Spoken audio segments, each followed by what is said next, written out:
falar hoje sobre os 10 anos de Currents, o disco aí do Tame Impala, né? Tame Impala, que é capitaneado por Kevin Parker, e é um dos nomes mais inventivos aí da música contemporânea, o álbum que rompeu com o rock psicodélico de guitarras saturadas dos primeiros trabalhos e mergulhou sem medo na pista de dança, misturando pop, rhythm and blues, symphony pop e até soul, sem perder a identidade. Isso que é o mais louco, né, cara? Fez toda essa mistura e tu ouve e tu percebe ainda que é a mesma banda.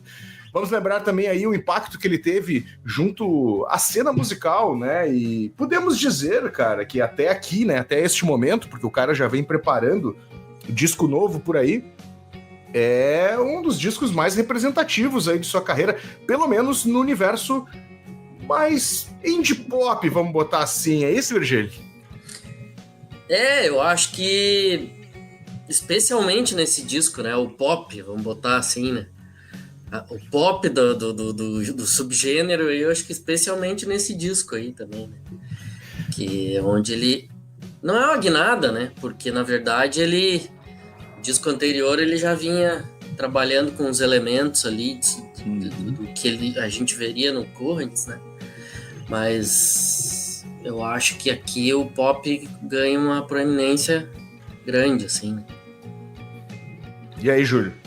Suas primeiras impressões sobre o disco? As minhas primeiras impressões, faz muito tempo que eu ouvi esse disco. A primeira vez que eu ouvi esse disco foi, deixa eu ver, sábado? eu não tinha ouvido. Tá com a memória fresquinha. Tô com a memória fresca. Eu não tinha ouvido esse disco ainda. Eu ouvi bastante, né? O Inner Speaker, né? De 2010, acho, né? É, o primeirão, É 10. É o primeiro disco, né? Que é um disco espetacular. E esse me surpreendeu, cara. Assim, eu fazia muito tempo que eu não ouvia o Inner Speaker.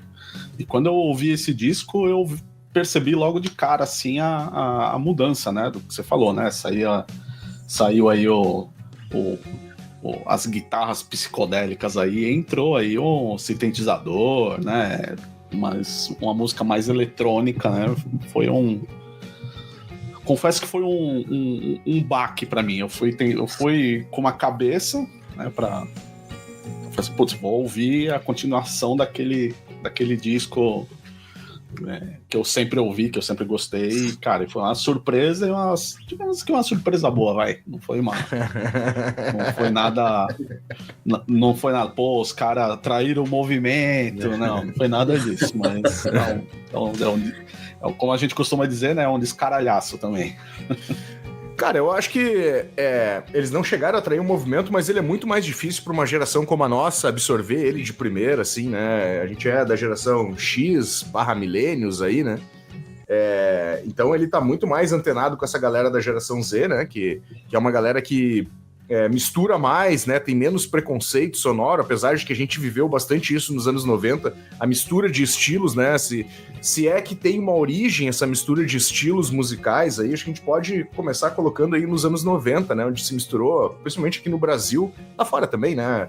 Lá fora a gente teve aí o rap com metal e várias coisas desses gêneros que não se misturavam até então, e por aqui a gente teve baião com hardcore, né? Coisas que eram bem distintas, né? Samba com rock e tal.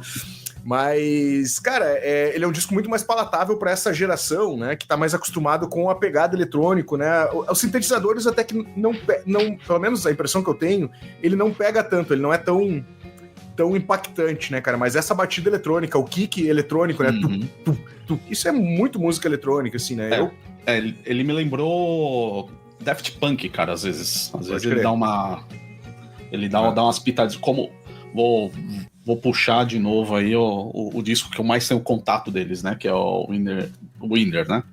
Que, sei lá, ali você via, cara, a pitadinha de Beatles, uma coisinha de Pink Floyd ali, né? Principalmente na parte dos solos de guitarra ali. Você fala, puta, né, cara? O cara bebeu na fonte ali de uma galera que você fala, puta, né? Como diz o nosso amigo Luiz Fernando, né? Com um doce e uma balinha, o cara vai longe, né? E esse, quando eu ouvi, cara, eu falei assim, putz, cara, isso aqui tá me parecendo o quê, né? Aí eu ouvi duas, eu falei, cara, isso aí me lembra sei lá, um Daft Punk, às vezes até um pouquinho do Prince, né? Nessa era mais mais nova, digamos, do Prince, né? E eu achei, cara, interessante o som. E é como você falou, não me pegou, assim, de, nossa, né? Vou ouvir de novo, né? Vai virar uma constante na minha audição. Vou comprar pra coleção. Vou comprar pra coleção, né? Mas, cara, longe de ser um disco ruim. Isso aí, o cara que fala um negócio desse, ele tá falando asneira. Eu acho que o Marcelo tocou num ponto muito bom ali, que é esse lance geracional, assim, porque é isso, eu por exemplo, tomei contato com eles também através do primeiro disco, já era um cara que mais ativo, assim, de pesquisar e ir atrás de sons, assim, peguei esse disco ali no lançamento, 2010, e era uma coisa que conversava mais, né, com a nossa geração, aquele som ali, né. E aí eles já vão migrando no disco seguinte ali, que é 2012, o Loneries. E ali já não é uma transição propriamente assim, muito gradual. Eles já, no segundo disco, eles já dão essa virada, assim. Tem lá Elephant, que tem guitarra ainda, assim, uma outra que tem uma guitarra ali, mas é muito mais tímido, assim. Eles já vão no synth ali, bem a fundo já no segundo, né? E aí eu já fiquei... Pô, gostei tanto daquele primeiro disco, né? Queria um pouco mais daquilo e tal. Mas, de certa forma, foi uma preparação pro terceiro. Então, como tem um espaço de tempo grande ali, tem 3 anos ali entre um e outro, não é tão grande, mas também, né? Não foi um em cima do outro. Quando chega o terceiro, o Currents, eu já tava assim... mais habituado com o som do segundo disco ali, já tinha escutado algumas vezes, assim, via que, tipo, eu dei uma escutada, assim, abandonei, aí vi que tinha uma galera encesando aquilo e falando bem e tal, e foi uma banda que, como o Brody falou, não é bem uma banda, né, um artista solo disfarçado de banda, né, ele falou no texto dele ali até sobre o disco. E eles foram ficando muito grandes, né? O nome, Tame Impala, foi ficando muito grande, né? E headliner de festival e tal. E eu, tipo, peraí, o que eu perdi aqui? Aí eu voltei um pouco antes do terceiro sair, eu voltei lá no segundo e bateu melhor, sabe? Assim. Então, quando eu chego pra ouvir esse em 2015, que eu ouvi ele em 2015, assim, já... Porque eu lembro que 2015 foi quando eu comecei, eu migrei pro streaming mesmo, assim. Eu lembro bem que foi bem nesse ano, assim, que eu... Claro, sigo comprando disco e tal, aquela coisa físico, mas que daí saí do download e fui pro streaming, né? E eu vi o disco ali, cara, já foi uma coisa mais fácil de assimilar, assim. E comparando os dois, eu tava ouvindo essa semana os dois até, o segundo e esse, e a produção, assim, ó, é um salto gigante entre um e outro. A sonoridade já tá ali, o synth já tá ali no segundo, mas aqui o negócio... toma outra proporção, assim, o som mais cheio, assim.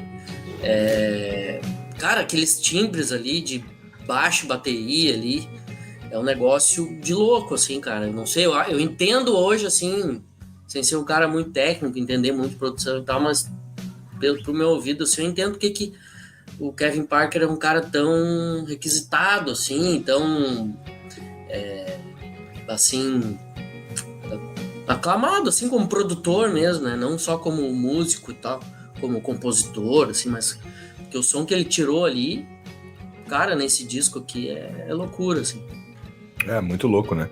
A gente percebe uma mudança muito forte né? A gente sai do primeiro disco, principalmente, para esse aqui. Eu acho que foi a experiência que o Júlio Mauro teve aí. Assim, a gente percebe muito gritante, né? A gente sai de um som mais sujo, mesmo que psicodélico, e entra numa parada mais eletrônica, né? Então, acho que, convergindo com o que o Virgílio falou, né? Ele é mais gordo, podemos botar assim, né? Mais graxoso, assim.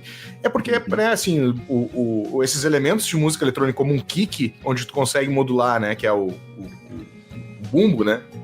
Eu falo kick porque eu tô acostumado. Mas o bumbo, ele é um bumbo mais cheio, assim. Ele é um bumbo mais reto. Então, em alguns momentos, se o cara não sabe trabalhar como produtor, ele perde a dinâmica da música, né? Por que muita gente não gosta de música eletrônica? Porque ela é aquele kick contínuo e muitas vezes, né, cara, no geral, né, não é uma... Eu tô generalizando aqui, até porque eu frequentei bastante música eletrônica lá pelos anos 2000, de forma geral, ele acaba perdendo muito a respiração da música que tu tem com os instrumentos, uma gravação, talvez não toda analógica, porque hoje em dia, né, seria difícil ter, mas hoje em dia, de 2010 pra cá, mas a gente perde muita coisa, assim, né, e aí ele chapa o som, né. Opa, caiu até a câmera aqui. Chapou. Chapou a câmera. Bateu mesmo. Mete o compressor lá em cima, né, fica tudo mais achatado e engorda o som, né, então perde um pouco essa dinâmica, assim. A comparação do Júlio com o Daft Punk é justa, viu, Júlio? Eu acho que tem bastante elementos, né? Principalmente essas paradas de música eletrônica. Só acho que aqui, obviamente, porque é o estilo do cara, ele viaja mais, né? Vai pra psicodelia, né? Mesmo o Daft Punk utilizando synths e tal, a história é outra, né? Assim, eu acho que é um pouco mais pista, assim, né? De uma certa forma, né? Sim, mas é um puta álbum, cara, puta produção, e o Kevin Parker mesmo que produz, né? Só um adendo contra a psicodelia, né, cara? Ele, quando era jovem, acho que ele nasceu em Perth, né? Acho que, se não me engano, isso, que é na Austrália Ocidental. Perth na Austrália Ocidental, né? Acho que é um estado lá, não entendo nada. Deixa eu perguntar pro Afonso aí, né, que tá morando lá, e nos ajudar nesse corre. Mas é o seguinte, cara, ele pegou muita influência do coroa dele, né? O coroa dele tocava numa banda de cover tocava Beach Boys, olha as influências do velho. Beach Boys, Beatles e Supertramp. Então, assim, né? O guri foi criado, criado na psicodelia, né? Foi muito bem criado, né? Diria eu, né? O pai fez a lição de casa bonita, né? Pro filho. Agora, uma dúvida, principalmente pro Virgílio aí, que entrou que fez a comparação do segundo pro terceiro, né? Porque o segundo eu não ouvi, né? Cara, você acha que essa mudança que ele teve, assim, de estilo total, né? Foi porque ele sempre falou, né, que ele sempre foi obcecado, né, por ter o controle da música dele, né, e ele gosta muito sempre gostou muito de experimentar, né, fala, pô, vamos mudar aqui, vamos mudar ali, né, e será que você acha que o cara teve essa mudança total de estilo, né, vamos pegar do primeiro pro terceiro disco, assim, porque ele pode, né? Porque ele fala, puta, eu sou o cara e eu vou mudar, eu tenho uma puta de uma habilidade aqui, né? Eu tenho a total liberdade pra mudar, porque eu que faço tudo, eu que toco tudo, né? Só nas horas do show ali que eu contrato os músicos pra tocar e a música é minha, eu faço o que eu quiser com ela, né? Ou você acha que foi alguma coisa por causa de mercado, essas coisas? Eu confesso que eu não consegui chegar num ponto de fazer sentido, né? Não, o cara foi por esse lado porque ele estava seguindo o mercado, ou então só porque realmente ele podia trocar e ele trocou, né? E convenhamos que ficou sensacional, né? Todos os estilos do cara, o cara é absurdo, né? Foi muito bem. Não, essa questão dele ser o cara, o centralizador de tudo, né? Desde o início, assim, eu acho que manda muito, mas eu acho que o que aconteceu ali? Penso eu que ele queria ser ter um projeto que fosse mudando de disco a disco, né? Sabe aqueles artistas ou bandas, assim, cada disco pega, por exemplo, o King Gizzard, que trabalha na psicodelia, mas cada disco meio que trabalha um estilo. Um é mais country rock, o outro agora, o último que eles lançaram tem orquestra, não sei o que. Eu acho que a ideia inicial, de repente, dele era essa. Cada disco eu vou trabalhar, assim, mais num elemento diferente. Mas aí eu acho que no segundo disco, quando ele lança o segundo ali, que ele bota já o synth ali para jogo, e eu acho que ele vê que funciona, assim, eu acho que tem a questão do mercado também, que ali ele já...